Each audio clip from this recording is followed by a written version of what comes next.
अगर आप एएफएनएस की कंप्लीट प्रेपरेशन करना चाहती हैं तो हम इस दफ़ा लेकर आए हैं तमाम पाकिस्तानी गर्ल्स के लिए लाइव लेक्चर्स, और इसके साथ साथ मिलेंगे आपको रिकॉर्डेड फॉर्म में भी तमाम lectures, PDF notes, 40 mock test series और 2 स्पेशल व्हाट्सएप ग्रुप में भी आपको ऐड किया जाएगा। हमारी 100% गारंटी है कि जो मटेरियल हम प्रोवाइड करेंगे, जो लेक्चर्स डिलीवर होंगे, सारा का सारा एएफएनएस का टेस्ट उसी मटेरियल में से आएगा और आपको एक्स्ट्रा ना ही कहीं से नोट्स बाय करने की और ना ही कहीं से डाउनलोड करने की ज़रूरत पड़ेगी। ये प्रो जीनियस स्टूडेंट्स की तरफ से 100% गारंटी है कि ना सिर्फ आप पास होंगी बल्कि मेरिट लिस्ट के अंदर भी आपका नाम अब आसानी आएगा।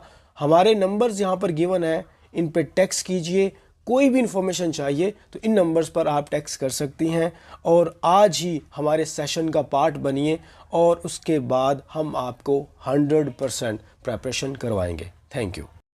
बिस्मिल्लाहिर्रहमानिर्रहीम। अस्सलाम वालेकुम। My name is Waqas Asghar. AFNS armed force nursing services Pakistan army की तरफ से ऑफिशियली अनाउंस किया जा चुका है। यहाँ पर आपको उसकी ऑफिशियल एडवर्टाइजमेंट नज़र आ रही है जिसपे रजिस्ट्रेशन जो डेट है वो 30 जून टू 15 अगस्त है और 8 सितंबर से आपके टेस्ट स्टार्ट हो जाएंगे।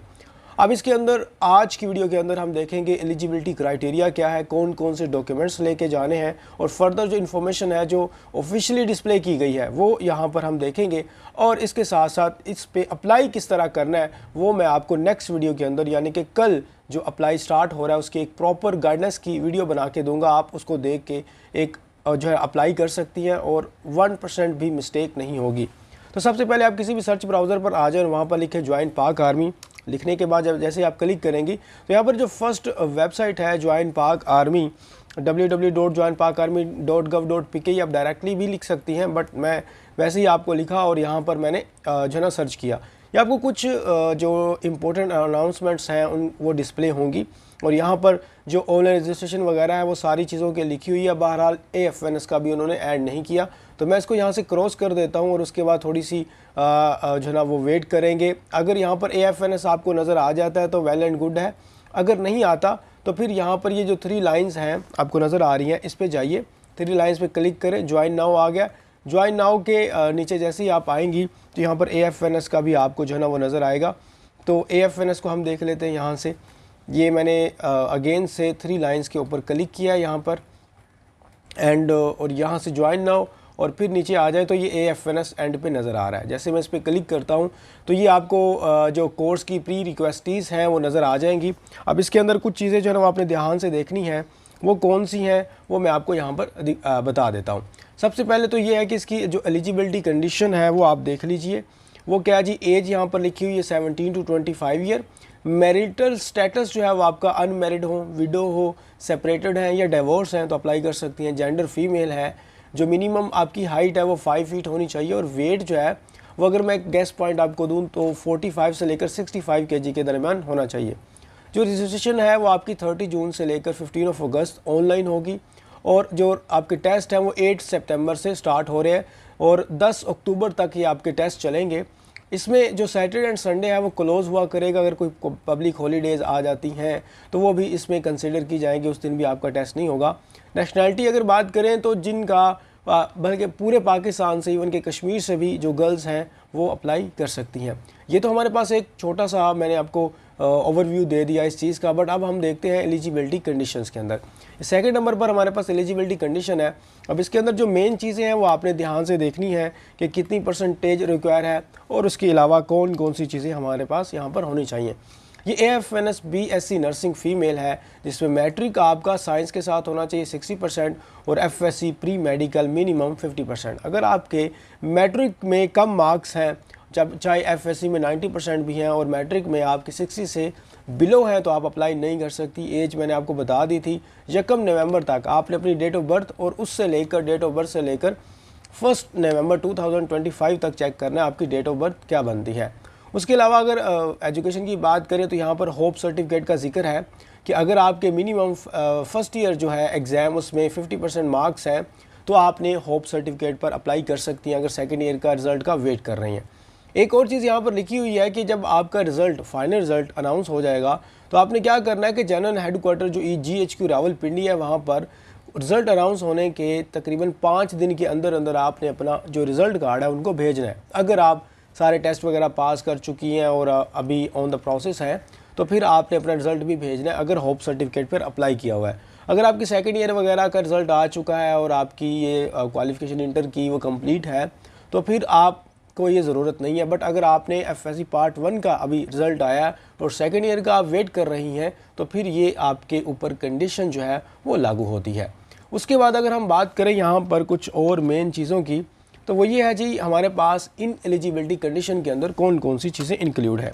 इन एलिजिबिलिटी कंडीशन में ये है कि अगर आप 2 दफ़ा जो है वो GHQ से रिजेक्ट हो चुकी हैं, ये इनिशियल टेस्ट की बात नहीं कर रहा, कौन से ग्राउंड पे, फॉर एग्जांपल आप मेडिकली परमानेंट अनफिट हो गई हैं, या आप किसी जो डाइजीज़ है हेपेटाइटिस B एंड C की वजह से, तो आप दोबारा अप्लाई नहीं कर सकती। अगर किसी ड्रग जो हमारे पास एक चेकिंग होती है उसके अंदर पॉजिटिव ड्रग टेस्ट आ गया है, तो फिर परमानेंट अनफिट हो जाएंगी। अगर आप किसी भी गवर्नमेंट जो एम्प्लॉयज़ रही हैं और उसमें आपको रिमूव किया गया या डिबैरिड मुअत्तल कर दिया किसी वजह से, तो आप दोबारा AFNS में या किसी भी डिफेंसिव फोर्स में अप्लाई नहीं कर सकती। ये बार बार वही बात कर रहे हैं कि अगर आप किसी भी आर्म्ड फोर्स वगैरह में किसी इनएफिशिएंसी, वीक प्रोफाइल या कोई भी इस तरह की डिक्लेयर्ड हुई है अनसूटेबिलिटी, उसकी वजह से उन ग्राउंड्स पे अगर आप रिजेक्ट हुई हैं तो आप अप्लाई नहीं कर सकती। और उसके अलावा यहाँ पर ये बार बार वही सेम चीज़ें लिखी हुई हैं, अगर आप किसी भी जो इवन के फोर्स जिसमें बॉन्ड होता है उसको साइन किया था लेकिन वहाँ से आपको रिजेक्ट कर दिया गया, तो भी आप अप्लाई नहीं कर सकती। और वो जो girls already Pakistan nursing council के अंदर है वो इसमें अप्लाई ही नहीं कर सकती। ये हमारे पास कुछ चीज़ें थी। उसके बाद हम देखते हैं यहाँ पर कुछ और मेन चीज़ें, वो ये है कि ये है रजिस्ट्रेशन प्रीलिमिनरी सिलेक्शन प्रोसेस। आपका जो रजिस्ट्रेशन है वो कहाँ पे होगी, किस तरह रजिस्ट्रेशन होगी, वो सारी चीज़ें यहाँ पर हम देखते हैं। सबसे पहले तो ये है कि जो कैंडिडेट हैं वो कहाँ पे अप्लाई करेंगी, वो ऑनलाइन इस पोर्टल पे www.joinpakarmy.gov.pk, और यहाँ पर लिखा हुआ है कि a candidate has to visit the website for the exam slip after the successful registration. Normally it takes 5 to 7 days, मतलब आप जब अप्लाई कर लेती हैं तो 5 से 7 दिन के अंदर आपकी रोल नंबर स्लिप आ जाती है for the generation of the exam slip. Candidates will report an exact date and the time given for the preliminary test. आपकी रोल नंबर स्लिप के ऊपर टेस्ट टाइम और जो सेंटर है वो लिखा होगा, तो उस दिन आपने वहाँ पर जाना है और अपनी रोल नंबर स्लिप वगैरह जो है ना वो आपने लेके जाना है। और यहाँ पर लिखा होगा कि candidates must attain working knowledge of the computer as registration and test will be conducted on the computers. आपके तमाम टेस्ट जो वर्बल, नॉन वर्बल, एकेडमिक है वो कंप्यूटर पर कंडक्ट होंगे, कोई आपको पेज वगैरह नहीं दिया जाएगा, सारे ऑनलाइन होंगे। यहाँ पर एक चीज़ जो कि स्टूडेंट्स को पता नहीं चलता वो ये है कि यहाँ पर 300 रुपया 300 जो फ़ी है आपने वो national bank of Pakistan NBP वहाँ पर जाके इस नंबर पे डिपॉजिट करनी है। ये आपका ऑनलाइन भी डिपॉजिट हो जाता है, इजी पैसा जायज़ कैसे, वो मैं आपको अलग वीडियो के अंदर बता दूंगा। ये 300 आपने कब पे करना, जब आपकी रोल नंबर स्लिप आ जाती है, ठीक है। आने के बाद आपने चाहे जितने दिन मर्जी, मतलब टेस्ट से चाहे एक दिन पहले आप जो है ना वो ये पे कर दें, तो टेस्ट वाले दिन आपने क्या करना होता है, वे आप ये ऊपर टाइटल लिखा होगा registration and examination fee personal administration जो डायरेक्टोरेट है, ये आपको NBP national bank of Pakistan में, या तो वहाँ से आप जाके 300 पे कर दें। कोई national bank of Pakistan 300 charge करेगा, कोई 500, कोई 700। बेहतर है आप घर बैठे ऑनलाइन इसको पे करें और उसकी जो स्लिप है या स्क्रीनशॉट है उसको आप प्रिंट करवाएं। प्रिंट करवा के अपनी रोल नंबर स्लिप के साथ अटैच करें और बाकी डॉक्यूमेंट्स के साथ आपने उसको लेके जाना है। ये कुछ एक्स्ट्रा चीज़ें हैं जो कि बड़ी इंपॉर्टेंट हैं। फिर आपका जी प्रीलिमिनरी टेस्ट होता है, उसमें आपकी यहाँ पर टेस्ट लिखे हुए हैं कि इंक्लूडिंग इंटेलिजेंस है, पर्सनैलिटी है, तो पर्सनैलिटी टेस्ट भी यहाँ पर मेंशन है। तो आपका जो होगा टेस्ट इंटेलिजेंस का, फिर एकेडमिक का, फिर पर्सनैलिटी का। यहाँ पर लिखा है जी इंटेलिजेंस टेस्ट जो है ना वो आपके मल्टीपल चॉइस क्वेश्चन MCQs की बेस्ड पे होंगे, और फिर आपका इंग्लिश, बायोलॉजी, फिजिक्स और केमिस्ट्री का टेस्ट लिया जाएगा। मतलब आपका एकेडमिक होगा, वर्बल, नॉन वर्बल होगा, पहले वर्बल, नॉन वर्बल होगा, फिर एकेडमिक होगा, उसके बाद पर्सनैलिटी टेस्ट होगा। 150 MCQs होंगे, 30 मिनट का टाइम होगा। अब जो भी कैंडिडेट इसमें टेस्ट में पास हो जाती है इंटेलिजेंस के, उसका उसी दिन जो है ना वो आर्मी सिलेक्शन सेंटर के अंदर ही आपका मेडिकल हो जाता है। उसके बाद ये हमारे पास यहाँ पर कुछ और चीज़ें मेंशन है, वो खैर आपके पढ़ने वाली नहीं है, ओवरसीज़ कैंडिडेट्स वगैरह के बारे में जो फ़ॉरेन कंट्रीज़ के अंदर रहती हैं। ये हमारे पास कुछ चीज़ें थी, इन्फॉर्मेशन थी जो कि AFNS के हमारे पास रजिस्ट्रेशन और प्रीलिमिनरी सिलेक्शन प्रोसेस के बारे में थी। अब हम फर्दर सिलेक्शन प्रोसेस के बारे में देख लेते हैं कि जब आपका टेस्ट वगैरह सारा कुछ हो जाएगा और उसके बाद जो है ना वो आपका कौन सा चीज़ें जो है ना वो आपने करनी है, वो सारे यहाँ पर फर्दर सिलेक्शन सेंटर। अब फर्दर सिलेक्शन सेंटर में ये है कि जब आपका टेस्ट वगैरह सारा कुछ हो गया है और उसके अलावा आपका इंटरव्यू भी पास हो गया, तो यहाँ पर लिखा हुआ है सारा process, successful candidates will be interviewed bye general GHQ में आपका इंटरव्यू होगा। और उसके बाद जी ये कहाँ पर हेल्ड होगा, रावलपिंडी, लाहौर, मुल्तान, कराची, पेशावर एंड कोयटा के अंदर आपके इंटरव्यू होंगे। ऑनलाइन भी पैनल के थ्रू लिया जाता है। Call up letters will be send to successful candidates, वो कैंडिडेट्स जो इंटरव्यू पास कर जाएंगी उनको कॉल लेटर वगैरह सेंड किए जाएंगे ज्वाइनिंग के। Final selection will be made at GHQ of the candidates overall performance, मतलब आपकी ओवरऑल परफॉर्मेंस को देखते हुए GHQ डिसीजन लेगा कि आपको फाइनली सेलेक्ट करना है या नहीं करना, ज्वाइनिंग लेटर देना है या नहीं देना। जब आपका इंटरव्यू हो जाता है, इंटरव्यू के बाद जब आपकी ज्वाइनिंग होती है, ज्वाइनिंग से पहले आपको फाइनल मेडिकल के लिए भी जाना होता है, तो फाइनल मेडिकल में भी आपको जो है ना वो चेकअप किया जाता है। अब मेन चीज़ है आपके डॉक्यूमेंट्स, कौन कौन से डॉक्यूमेंट्स ही लेके जाने हैं वो यहाँ पर अब हम देख लेते हैं। तो डॉक्यूमेंट्स की अगर बात करें तो यहाँ पर सबसे पहले जो कुछ चीज़ें हैं जो कि मैं आपको बताना चाहूँगा, जो कि स्टूडेंट्स को पता नहीं चलता, वो आपने यहाँ से ध्यान से देखनी है। सबसे पहली बात यह है कि अगर आपके पास डोमिसाइल नहीं है तो कोई मसला नहीं है, डोमिसाइल का कोई इशू नहीं होता, बट कुछ चीज़ें यहाँ नहीं लिखी हुई वो भी आपने साथ में लेके जानी है, वो हम देख लेते हैं। अब यहाँ पर इसका इतना सा मतलब ये है कि आप लोगों में से जो भी स्टूडेंट अप्लाई कर रही है वो मैट्रिक का रिज़ल्ट कार्ड और इंटर का रिज़ल्ट कार्ड लेके जाएगी। अगर फर्स्ट ईयर की बेस पे कर रही है तो फिर होप सर्टिफिकेट और साथ में फर्स्ट ईयर का रिज़ल्ट कार्ड, और अगर वो इंटरमीडिएट कंप्लीट कर चुकी है तो वो आपका जो ओरिजिनल सर्टिफिकेट से मुराद है जो आपकी या डिटेल मार्क्स की जो सनद होती है, अगर आपके पास रिज़ल्ट कार्ड नहीं है तो सनद ले जाएं, अगर सनद नहीं है तो रिज़ल्ट कार्ड ले जाएं। बस सिंपल से एक बात जो है ना वो आपने एक चीज़ लेके जानी है, और उसकी दो फोटो कॉपीज़ भी करवा लेनी, 2 मैट्रिक के रिज़ल्ट कार्ड की और 2 ही इंटर के रिज़ल्ट कार्ड की, और उन फोटो कॉपीज़ को आपने किसी भी गेस्टेड ऑफिसर से अटेस्टेड करवा लेना है। ओरिजिनल को नहीं करवाना, फोटो कॉपीज़ को करवा लेना है। और उसके बाद in case of O level A level के बारे में लिखा हुआ है, और यहाँ पर लिखा हुआ है कि अगर कोई कैंडिडेट पहले कहीं सर्व कर रही है तो वो नो ऑब्जेक्शन सर्टिफिकेट, जिसको NOC कहते हैं, वो अपने मुतालिका इंस्टीट्यूशन से वो लाजमी लेके आएगी। ये आपके रिलेटेड नहीं है, ये वो जो है एम्प्लॉय हैं वो लेके जाएंगी। और यहाँ पर फिर थर्ड चीज़ हमारे पास आ जाती है कि जो tested photo copy of domicile duly verified bye issuing authority, तो ये आप ना भी लेके जाएँ तो कोई इशू नहीं है। जितनी भी कैंडिडेट चाहती हैं तो वहाँ पर डोमिसाइल का इशू नहीं बनाते। साथ में आपने अपनी 2 attested photo copies of FSC part 1 pre medical detail marks certificate hope certificate from the principle of college.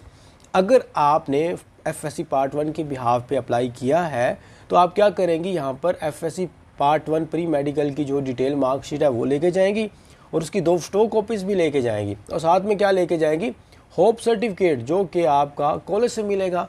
तो जो FSC पार्ट 1 की बेस पे अप्लाई कर रही हैं वो भी 2 चीज़ें लेके जाएंगी, एक होप सर्टिफिकेट, दूसरा फर्स्ट ईयर की डिटेल मार्कशीट।